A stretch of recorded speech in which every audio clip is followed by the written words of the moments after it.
आदरणीय अध्यक्ष महोदय, मंच पर आसीन विद्वान प्रोफेसर, सभागार में उपस्थित सभी सम्मानित टीचरगण और शोधार्थी विद्यार्थियों, मेरा नमस्कार। मेरा जो टॉपिक है वो है बौद्ध दर्शन और ग्रीक दर्शन के मध्यम मार्ग का तुलनात्मक विवेचन।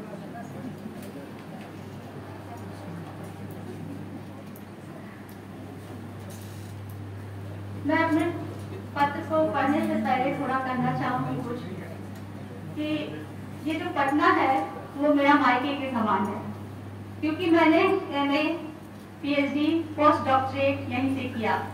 लेकिन जब मुझे ऑप्शन दिया गया तो मेरिट के हिसाब से मुझे आज पाटलिपुत्र यूनिवर्सिटी ही मिलता, लेकिन मेरा घर जो था वो भागलपुर मुंगेर यूनिवर्सिटी वहीं आसपास था, इसलिए मैंने ऑप्शन के रूप में वहीं चुना। मुझे इसका कोई मलाल नहीं है, लेकिन जो फीलिंग होती है मुझे यहाँ आके, जैसे मायके जाकर खुशी होती है, वही खुशी मुझे यहाँ आकर होती है। तो दूसरी बात, मेरे यहाँ गुरुजन उपस्थित है। तिवारी सर ने मुझे पढ़ाया है, RC सिन्हा ने गेस्ट प्रोफेसर के रूप में आते थे पढ़ाने के लिए, IN सिन्हा सर पढ़ाते थे और प्रत्यक्ष रूप में इनसे मैं पढ़ी हूँ और प्रत्यक्ष रूप में मैं शैलेश सर से बहुत कुछ सीखी हूँ। श्यामल सर अभी यहाँ नहीं है, उनसे बहुत कुछ सीखी हूँ। तो यहाँ सारे लोग मेरे गुरु की तरह है। मैंने जो सीखा है इन सबों से सीखा है। यहाँ 2 दिनों से मैं बोधिसत्व से तो सुन रही हूँ, समझ रही हूँ और बहुत कुछ सीखने को मिला मुझे, सैद्धांतिक रूप में भी और व्यवहारिक रूप में भी। बोधिसत्व की जो अवधारणा है, जैसा कि सभी विद्वानों ने कहा कि बहुत ही अपने आप में बहुत ही विद्वतापूर्ण है, और इस बोधिसत्व की उपलब्धि के बाद महात्मा बुद्ध ने अपने जीवन काल में सभी को उपदेश देते रहे। एक छोटा सा उपदेश मैं कहना चाहूंगी महात्मा बुद्ध का। हम देखते हैं कि विद्वान लोग भी दूसरे की विचारधारा को सहन नहीं कर पाते। महात्मा बुद्ध एक उदाहरण है उनका, उनके सभागार में एक व्यक्ति आया और उनके मुंह पे थूक दिया। महात्मा बुद्ध के अनुयायी आक्रोशित हो गए और उसे मारने पर उतारू हो गए। महात्मा बुद्ध शांत भाव से बैठे थे। वो उस आदमी, जब क्रोध उसका शांत हुआ तो उसके सर पर हाथ रखते हैं और कहते हैं करुणा से कि हो सकता है किसी जन्म में मैंने तुम्हें ठेस पहुंचाया हो, इसलिए तुम उसका। तो कहने का यह अर्थ है कि हमारा विरोधी भी अगर आपके हमारे सामने विरोधी विचार रखता है तो हमें सहिष्णुता दिखानी चाहिए। यही महाकरुणा का एक छोटा सा उदाहरण है। मैं इसके साथ अपने टॉपिक पर आती हूँ। मैं जब MA PhD कर रही थी तो मैंने JRF के दौरान भी मैं सीखी कि पूरी किताब पढ़ने की जरूरत नहीं होती है, बस एक मूल बात जान लेना होता है, उसके आधार पर हम कोई भी एग्जाम पास कर सकते हैं। पूरा विद्वान होने की जरूरत नहीं होती है। उसी प्रकार से तथागत प्राप्त करने के लिए मुझे लगता है धर्म यह कहता है कि पूरा विद्वान होने की जरूरत नहीं है। वह जो उंगली दिखा रहा है, उंगली जो है दिशा दिखाता है, बाकी उंगली को पकड़ के हमें बैठे रहना चाहिए। तो हमें दिशा पर ध्यान देना चाहिए। वेद, उपनिषद, गीता, पुराण ये सब उंगली की भांति है, वो हमें दिखाते हैं कि हमें जाना कहाँ है, ना कि उंगली पकड़ के हमें बैठ जाना चाहिए। तो महात्मा बुद्ध का मानविक दर्शन जो है,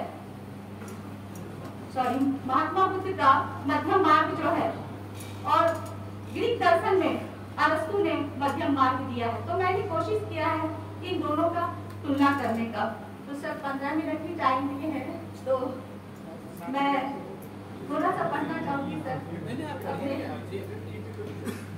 बौद्ध दर्शन और बौद्ध धर्म और दर्शन के उदय काल के समय तत्कालीन समाज में 2 तरह की विचारधाराएं प्रचलित थी, एक शाश्वतवाद और दूसरा उच्छेदवाद या भौतिकवाद। शाश्वतवाद अध्यात्मवाद के नाम पर शरीर को अत्यंत कष्ट एवं पीड़ा देने की बात करता है, और उच्छेदवाद इस जगत को ही सब कुछ मान करके वह सुख उपयोग को ही जीवन का ध्येय स्वीकार करता है। महात्मा बुद्ध ने इन दोनों अर्थों की तीव्र आलोचना करते हैं और मर्म का रास्ता बतलाते हैं।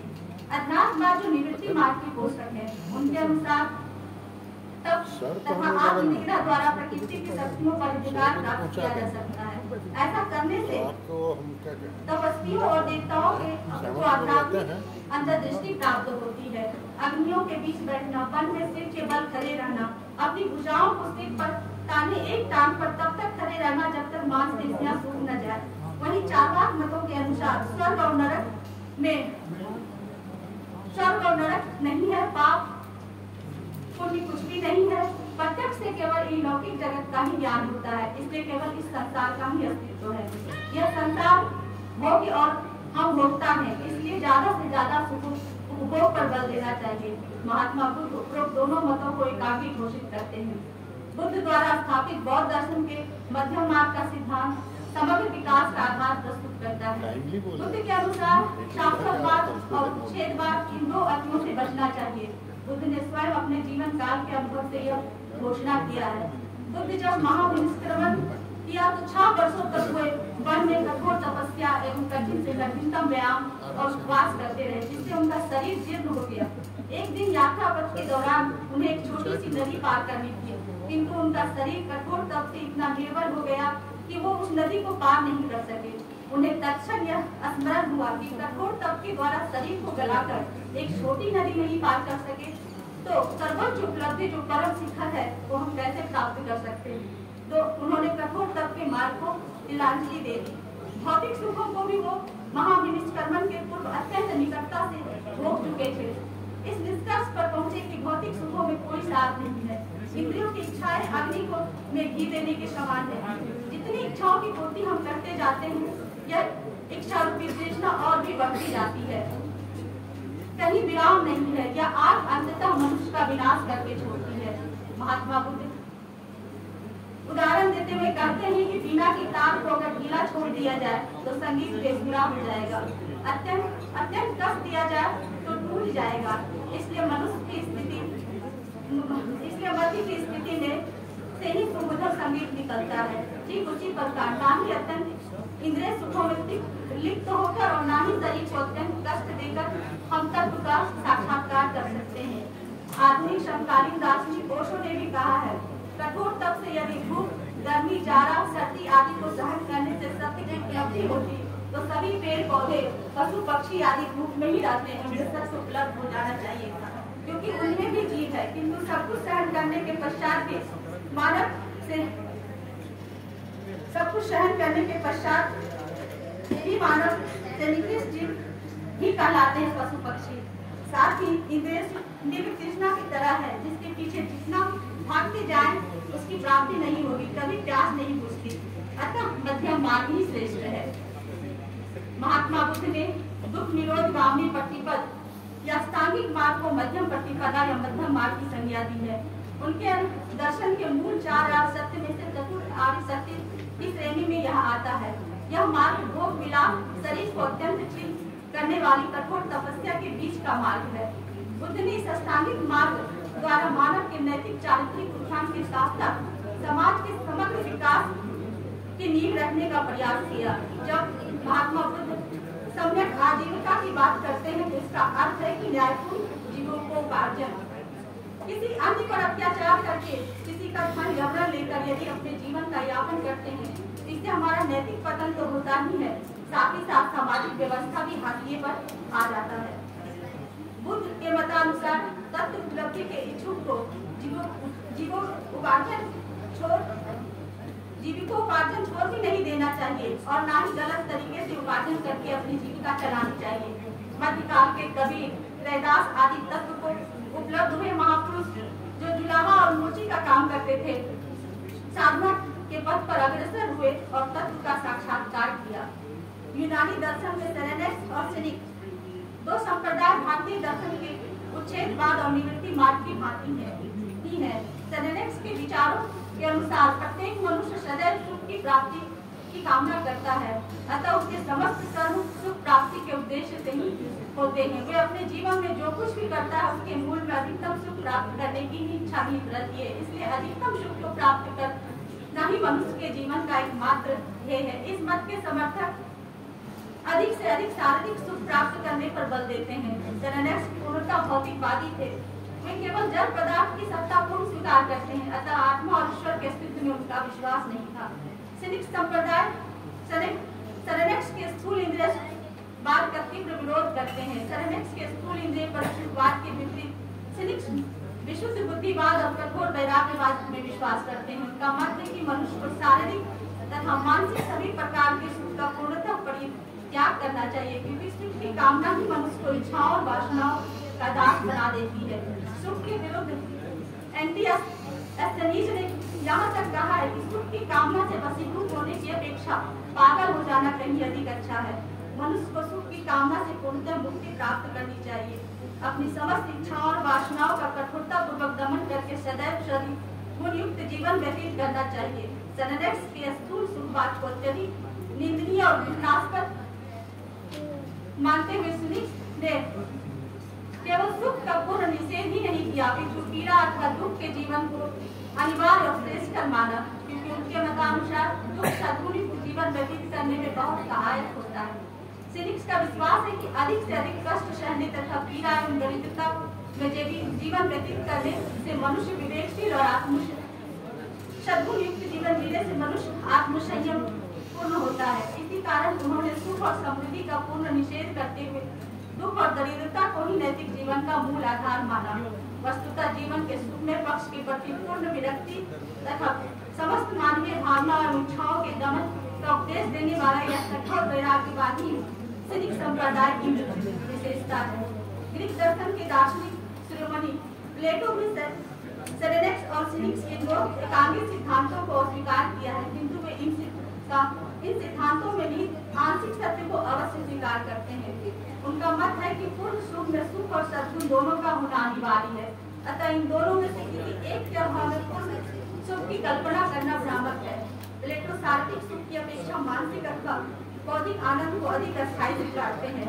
उन्होंने कहा है कि प्रत्येक इंद्रिय सुख किसी विशेष और तृप्त प्राकृतिक इच्छा से उत्पन्न दुख के निराकरण का परिणाम मात्र है, अतः वह अस्थायी न होकर क्षणिक ही होता है, परंतु मानसिक अथवा बौद्धिक आनंद अधिक तीव्र न होते हुए भी अपेक्षाकृत अधिक अस्थायी होता है। इसी कारण प्लेटो ने मानव कल्याण के लिए शारीरिक सुख की अपेक्षा बौद्धिक आनंद को अधिक महत्व दिया। प्लेटो ने भी मनुष्य के पूर्ण सुख और कल्याण के लिए शारीरिक सुख का निषेध न करते हुए उन्होंने विशुद्ध आनंद को अधिक वांछनीय माना। प्लेटो के परम शिष्य अरस्तु ने नैतिक सद्गुणों के स्वरूप और उनके अनुसार आचरण के संबंध में मध्यम मार्ग का सिद्धांत प्रस्तुत किया। यह सिद्धांत मनुष्य के लिए संतुलित जीवन के मार्ग की ओर संकेत करता है। इनके अनुसार प्रत्येक नैतिक सद्गुण दो विशेष अतिवादी दृष्टिकोणों के बीच की अवस्था है। उदाहरण संयम अत्यधिक भोगासक्ति और पूर्णतः आनंद रहित संन्यासवाद की मध्यवर्ती स्थिति है। इसी प्रकार साहस भी उदंडता और दुस्साहस एवं कायरता के बीच की अवस्था है। न्याय अपने अधिकार की अपेक्षा बहुत अधिक प्राप्त करने और अपने अधिकार को पूर्णतः छोड़ देने के बीच की अवस्था है। इसी तरह उदारता बिना सोचे समझे सब कुछ लुटा देने तथा कभी भी किसी को कुछ न देने की मध्यवर्ती अवस्था है। यही नम्रता के संबंध में भी कहा जा सकता है, क्योंकि यह अत्यधिक चापलूसी और दुर्व्यवहार के बीच की अवस्था है। इस प्रकार अरस्तु के मतानुसार समस्त नैतिक सद्गुणों का महत्व यही है कि वो दो अतिवादी दृष्टिकोण से हटकर उनके मध्य में संतुलित मार्ग पर हमें ले जाए। प्लेटो की भांति अरस्तु भी यह मानते हैं कि आत्मा के बौद्धिक तथा भावनात्मक इन दोनों पक्षों के समुचित समन्वय द्वारा मनुष्य का जीवन वास्तव में आनंदमय हो सकता है। अपने मध्य मार्ग के सिद्धांत में अरस्तु ने स्पष्ट कहा है कि इच्छाओं तथा भावनाओं का पूर्ण दमन करना और सदैव उन्हीं से वशीभूत होकर आचरण करना दोनों ही अवांछनीय है। प्लेटो के समान ही अरस्तु भी बुद्धि के नियंत्रण में ही इच्छाओं की तृप्ति को आनंदमय स्थिति और आदर्श नैतिक जीवन का सर्वोत्तम आधार माना है। इसी कारण उन्होंने कहा है कि समस्त नैतिक सद्गुणों का मुख्य उद्देश्य मनुष्य की भावनाओं, प्रवृत्तियों तथा वासनाओं को नियंत्रित करना ही है। प्लेटो और अरस्तु दोनों यह मानते हैं कि मनुष्य के लिए संतुलित आदर्श नैतिक जीवन व्यतीत करना तथा वास्तविक आनंद प्राप्ति करना संभव है जब वो अपनी इच्छाओं पर बुद्धि और विवेक के द्वारा उचित नियंत्रण रखते हुए उनकी तृप्ति करे। इस तरह हम देखते हैं कि व्यवहारिक जीवन और पारमार्थिक जीवन दोनों के लिए बौद्ध और ग्रीक दर्शन में मध्यम मार्ग को उचित मार्ग स्वीकार किया गया है। एक छोटा सा उदाहरण हम अपने शरीर के संबंध में ही देखें कि अत्यधिक भोजन करने से शरीर बीमार पड़ जाता है और अत्यधिक अल्प भोजन करने से भी हमारा शरीर बीमार हो जाता है। तो संतुलन की स्थिति यही है कि हम बीच का रास्ता यानी ना अधिक खाएं और ना ही भूखे रहें। इतना ही भोजन लें जितना से हमारा शरीर चल सके, उतना ही खाएं जितना हमारी ऊर्जा हमारे लिए शरीर को पर्याप्त हो। इन्हीं शब्दों के साथ धन्यवाद।